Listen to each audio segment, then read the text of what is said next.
Hey folks, it's Dalma from Gladriel.com.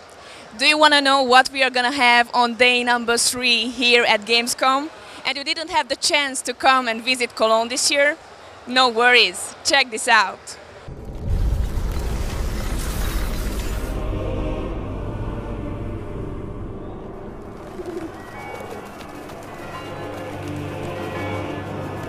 As for Assassin's Creed Brotherhood, Ezio Auditore di Firenze is back again in the Renaissance Italy as the Master Assassin.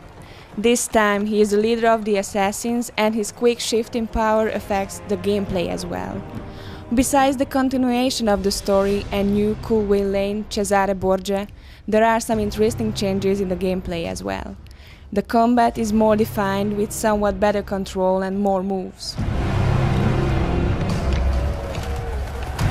The coolest new feature, however, is that we can call in our assassin buddies to exterminate multiple enemies and give us a hand in tricky situations. The new exclusive gameplay video demonstrated this nicely. While we were alone against a little army of soldiers, one quick hand moment and whistle is enough to call them at once and quickly dispose of every enemy.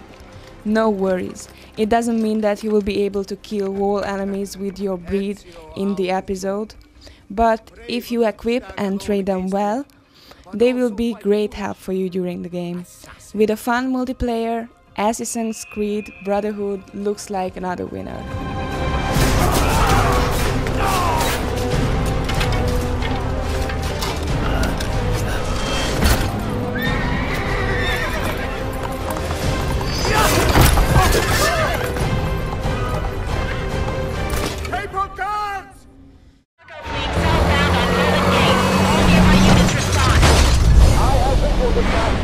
Visiting the booth of Bethesda Softwares, they presented us their 3 featured games in a 20 minutes long session. In Driver, San Francisco Tanner, the tough cop from the original game, and Driver 3 is back. This time he is fighting against Jericho, one of his old nemesis, and they are going to chase each other throughout the whole game, which we could see on the presentation.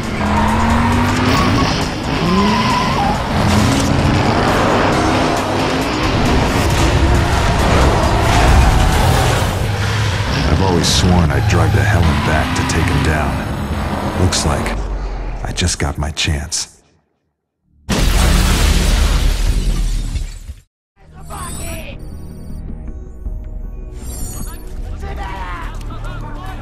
Ghost Recon Future Soldiers takes you to the near future when small groups of invisible ghost special agents are able to eliminate even whole dimensions, sneaking into the enemy lines and capturing or assassinating their leaders.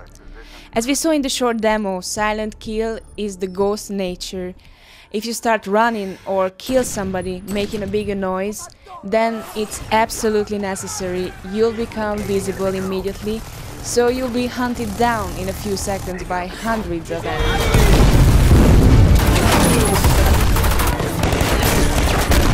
Have hostiles massing at the rally point.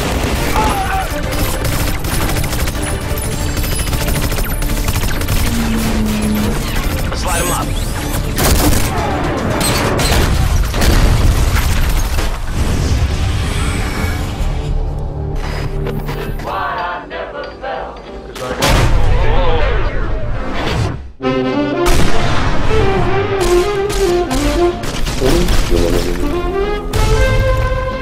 We could also check out the new Fallout, and no matter what the marketing people of Bethesda claim, for me it just seemed to be another Fallout with a new story, refined controls and few more minor modifications, but with the old engine and concepts.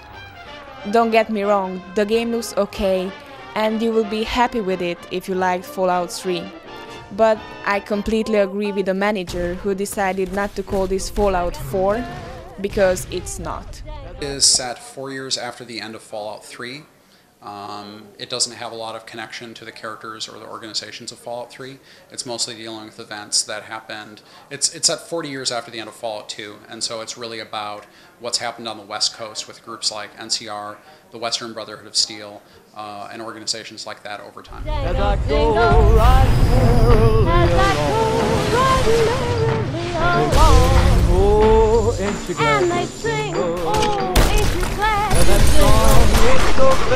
and that goal is so very far from wrong.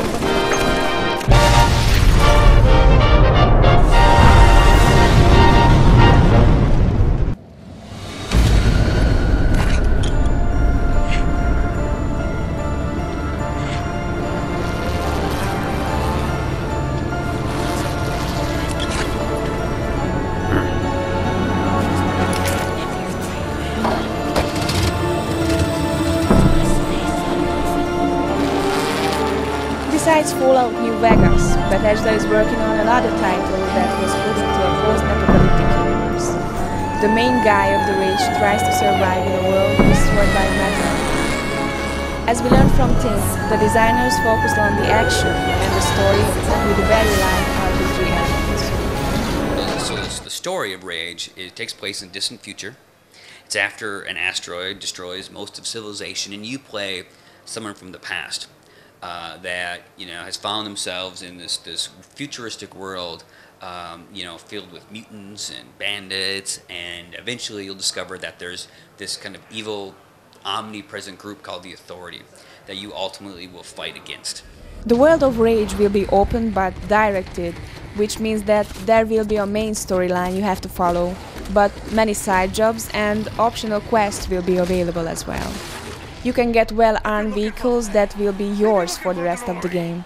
So the Mad Max-like car combats and car races be essential parts of this title. No worries, however. Driving in Rage won't be too realistic, but just easy enough for FPS fans.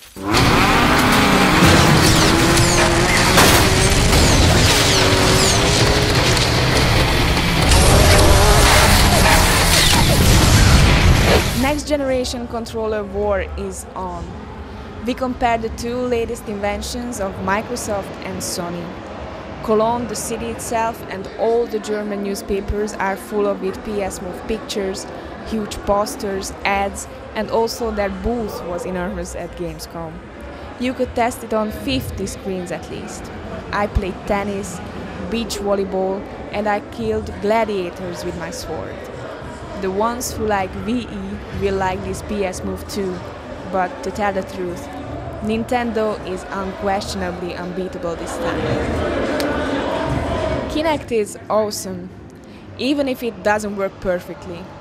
You have to move rather slowly to make it work well. I played football, bowling and javelin, and the most realistic was this last one. It followed my moves perfectly as I ran and threw the javelin. I was pretty good. I break world record actually. So my personal choice is Kinect. Today, my game of the day was Raving Rabbids. As we were waiting for the Assassin's Creed presentation at the booth of Ubisoft, we had the luck to meet the funny games designer himself. The member of the French team introduced this fourth part of the game and talked about how this freaking crazy stuff was born, how creative team works. It's fun because with the Rabbids, as it's a humorous license, then we can think of anything and everything, because we know that with the humorous tone you can always do it, right? So it's very fun because you're like, oh, and we could do this and do that, and you're never like, no, it won't fit. Yes, of course it will, so that's very nice. We built pyramids and played shooting games, killing hundreds of rabid enemies and rabid gladiators. The well-known humor is back. Don't hesitate to get your hands on it. This was our third day at Gamescom. We just can't wait to see more tomorrow and share our new infos, reports and experiences with you guys. Thanks for joining us, and don't forget to check back tomorrow. We will bring cool moments for you again. See you on day 4.